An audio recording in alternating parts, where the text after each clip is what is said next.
Memórias do Poder Legislativo está de volta e a gente continua a nossa conversa com o ex-deputado estadual Augusto Toscano. Ex-deputado estadual, jornalista, radialista, compositor, o senhor fez um monte de coisa legal nessa vida. Mas a gente está falando desse primeiro mandato de 1975 a 79, que o senhor era do MDB, fazia uma oposição que beirava a maluquice às vezes, né? O senhor estava me contando aqui no intervalo que o senhor desafiou um general, é isso? Não foi um general, foi o coronel Erasmo Dias, que era secretário da Segurança do Estado de São Paulo.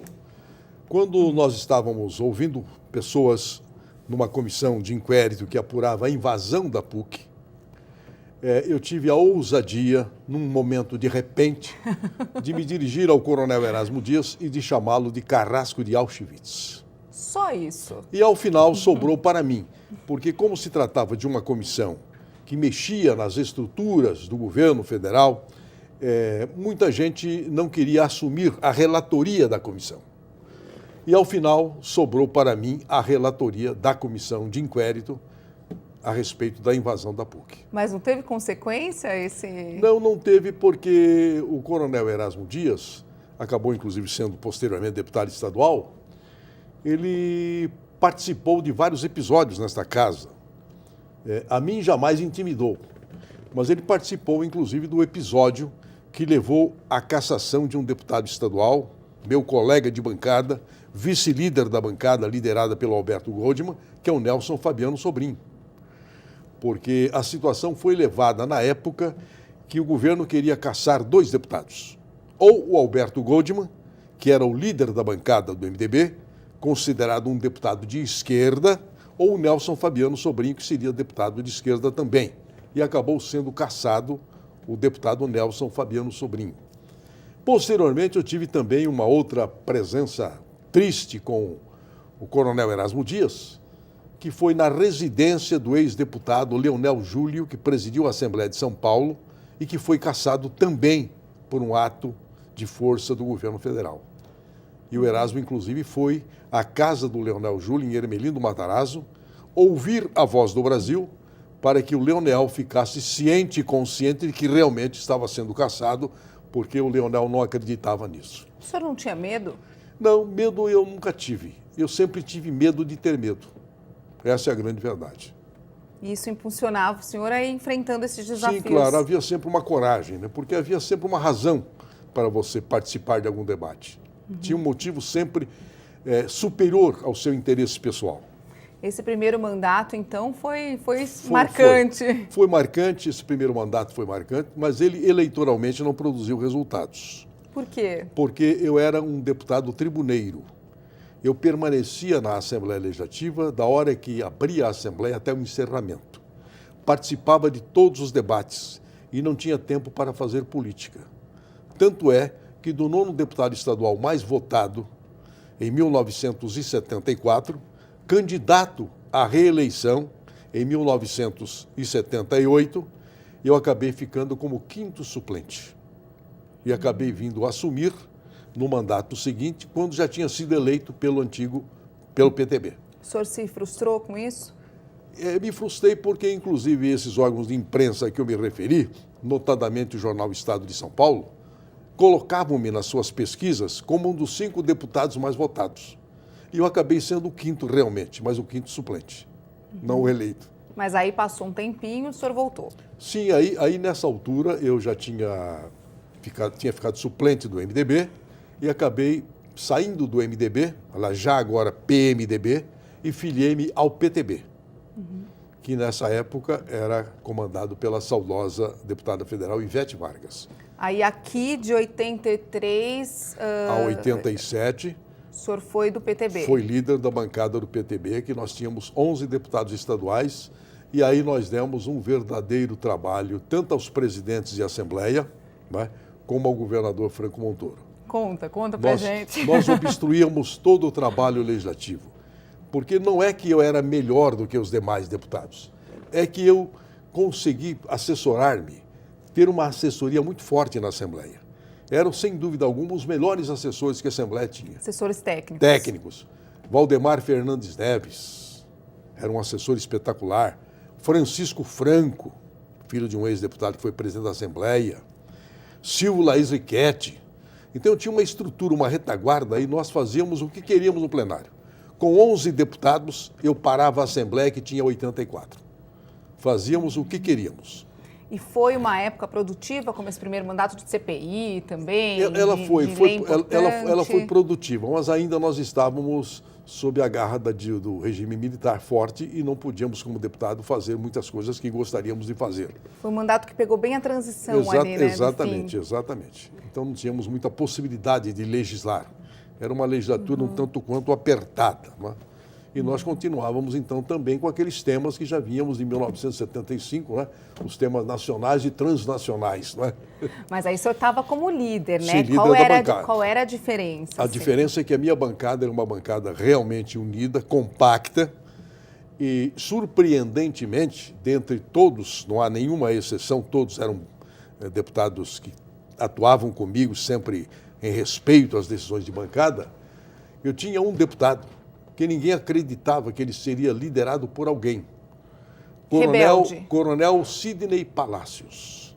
O Coronel Sidney Palacios foi o deputado mais votado do PTB na época, porque ele desmantelou uma quadrilha que operava no Detran, em São Paulo. Então ele era um deputado temido, valente, mas ele foi talvez um dos liderados mais cordatos que eu tive na bancada, o deputado Sidney Palacios. Quer dizer, de rebelde ele passou a companheiro. Assim, passou um grande companheiro, grande companheiro. E como é que era a questão do PTB em relação ao governo estadual? Qual era o cenário político dessa época? O cenário político é o seguinte, o PTB, ele nunca foi apêndice, pelo menos no período que eu fui líder de bancada, do governo. Nós éramos amigos do governador, eu pessoalmente era amigo do governador Franco Montoro, o respeitava muito como um grande líder, uma grande figura, um homem íntegro e capaz. Mas a nossa bancada, em alguns determinados momentos, ela pretendeu achegar-se ao governador. Mas nunca chegamos a concretizar nenhum acordo político. Todos os projetos de lei do governo que nós apoiamos foram realmente apoios dados sem qualquer contrapartida política. Foi em respeito realmente às mensagens do governo, às proposituras do governo, sem troca nenhuma barganha política. A nossa bancada pode... Todos estão aí, salvo 2 que já nos deixaram, confirmar o que eu estou dizendo. Quando uma bancada ela trabalha articulada e unida, o senhor acha que isso faz a diferença em termos de produção de lei? Sim, claro. Tanto faz que, como eu acabei de lhe dizer, nós éramos 11 deputados, a Assembleia tinha 84. E nós, com 11, cuidávamos de impedir que os 84 fizessem qualquer coisa. Nós obstruímos qualquer sessão da Assembleia Legislativa. Não havia presidente, líder de qualquer outra bancada que conseguisse derrotar os 11. Esse grupo de 11 do PTB era realmente um grupo unido mesmo, compacto, coeso, firme, decidido. Mas era uma obstrução, uma oposição responsável. Não, racional, claro, racional. Até que o governo modificasse determinadas mensagens que a nós do PTB não satisfaziam, não no interesse partidário, mas no interesse geral do Estado de São Paulo. Isso geralmente acontecia fácil ou não? Sempre surgia. Porque sempre vinha algum projeto de lei que tinha lá uma peninha, não é? Porque já dizem os italianos que fato la legge, fato lo sbaglio, né? Quer dizer, fez a lei, já arrumou encrenca, não é? Então sempre vinha alguma coisa confusa aí que nós tínhamos que consertar.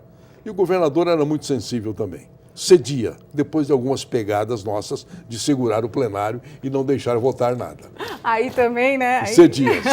Mas cedia porque o governador Montoro era muito sensível e sabia que a nossa intenção era muito boa.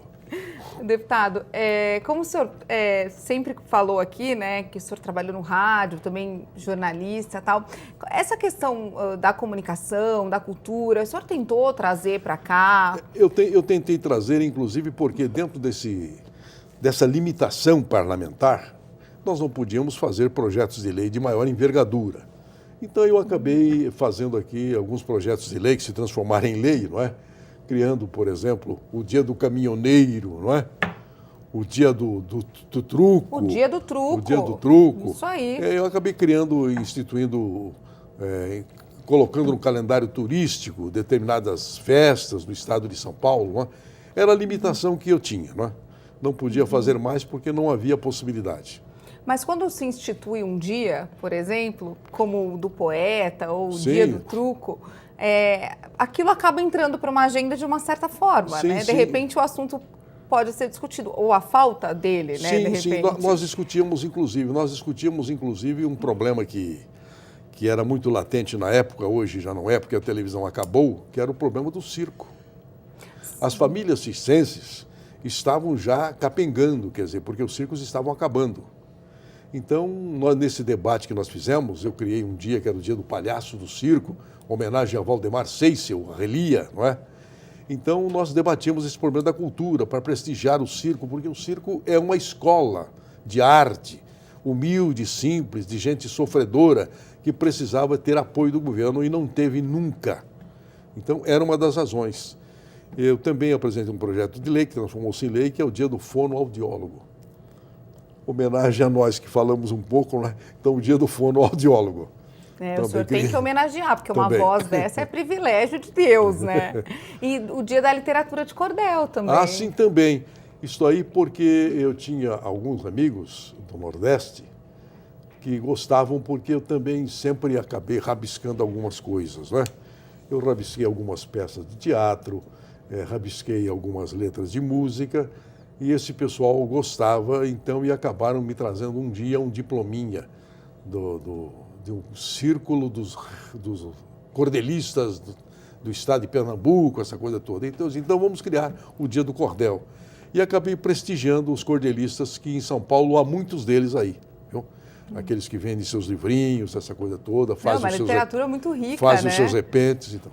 Agora, o senhor falou dessa questão de escrever, eu fiquei curiosa. Quando o senhor estava aqui, liderando a bancada e enfrentando o governador e, assim, tendo essa posição mais dura, o senhor conseguia escrever, assim, para relaxar, deixar, assim, as ideias... Dava para fazer isso ao mesmo tempo? Fazia. Eu não me recordo neste momento, uma marchinha carnavalesca que eu fiz nessa época, foi gravada por Germano Matias. Dizia assim que eu estou do jeito que o diabo gosta. Eu estou do jeito que o diabo quer. Estou com a cara cheia e cheio de mulher. Olha Germano Matias gravou. Depois eu tive uma outra letrinha que o Carlos Gonzaga gravou num carnaval também e passou por aí quase não executada, porque é uma guerra executar música no carnaval, que era uma música sobre a mulher. A mulher é a flor da terra, o homem o conquistador. A flor a gente trata com carinho e a mulher se trata com amor. Ah, isso aí. Essa gostei. Fiz também algumas coisas. E tive também o privilégio de ter gravado em 1957, por uma gravadora chamada Toda América, que era um selo da gravadora Continental, uma letrinha que eu fiz, não me recordo mais agora, em homenagem aos Engraxates, né? E que eu tive como parceiro o Adoniran Barbosa. O Adoniran Barbosa não escreveu nada nesta musiquinha que eu fiz. Apenas ele falava, doutor, vai graxa aí, vamos dar uma lustradinha, seu sapato vai brilhar e tal. O Adoniran Barbosa, meu parceiro João Rubinato. Quer dizer, o senhor dividia bem, de repente, a seriedade necessária, sim, né, para comandar. Claro, também. Nós temos que ter um dia de folga também, não é? Dava para dividir tranquilo, Dava para então? diversificar, assim, tranquilamente, sem problema nenhum. Agora, deputado, como é que chegavam essas demandas que o senhor comentou bastante? Por exemplo, os problemas dos hospitais psiquiátricos ou algum outro que tivesse acontecendo, como é que eles chegavam aqui? As pessoas traziam denúncias ou o senhor com esse faro de jornalista buscava? Não, no caso dos hospitais psiquiátricos, precisamente, funcionários do Hospital de Franco da Rocha. Porque você sabe, numa repartição pública com milhares de funcionários, sempre há os descontentes. Então vinham denúncias e nós passamos primeiro a apurá-las, para verificar se não eram infundadas, se não eram fruto de decepções ou de aborrecimentos de um funcionário com a sua chefia, não é? E acabamos conseguindo. O primeiro caso que eu fui verificar para depois instituirmos esta comissão, que aliás foi presidida pelo Jairo Maltoni, eu fui relator desta comissão, foi uma denúncia de que os caminhões que levavam comida para o Hospital Franco da Rocha entravam por uma portaria com uma determinada carga e não deixavam toda essa carga lá no hospital. Uma parte era roubada, uma carga. E eu então fiz, numa certa madrugada, uma visita ao hospital. E botei um amigo meu na portaria para verificar o que entrava. Então entraram 5 toneladas de carne. Um outro amigo meu estava onde faz a recepção de carne e descarregaram 2.000 toneladas, 2 toneladas só. Eram 5 toneladas, 2 toneladas. E as outras 3 saíram. Só que quando o caminhão saiu com as 3, quem estava lá? Eu estava lá. E aí dei voz de prisão ao motorista, ao pessoal que estava transportando a mercadoria, e aí nós entendemos que havia necessidade de investigar rigorosamente o problema dos hospitais psiquiátricos de São Paulo, notadamente os públicos. Depois começaram a chegar as denúncias dos hospitais particulares, onde haviam verdadeiras máfias que monopolizavam esses hospitais. Então você ia lá, o cidadão tinha um colchonete de 1 dedo de espessura para dormir. A comida era servida numa embalagem plástica, fedorenta, mal cheirosa a comida. Então isso tudo acabou forçando com que essa comissão realmente tivesse esse respaldo da imprensa como teve na época. Tá certo, deputado. Vamos então para mais um rápido intervalo. Daqui a pouquinho a gente volta então a conversar aqui com o ex-deputado Augusto Toscano. Memórias volta já, não sai daí.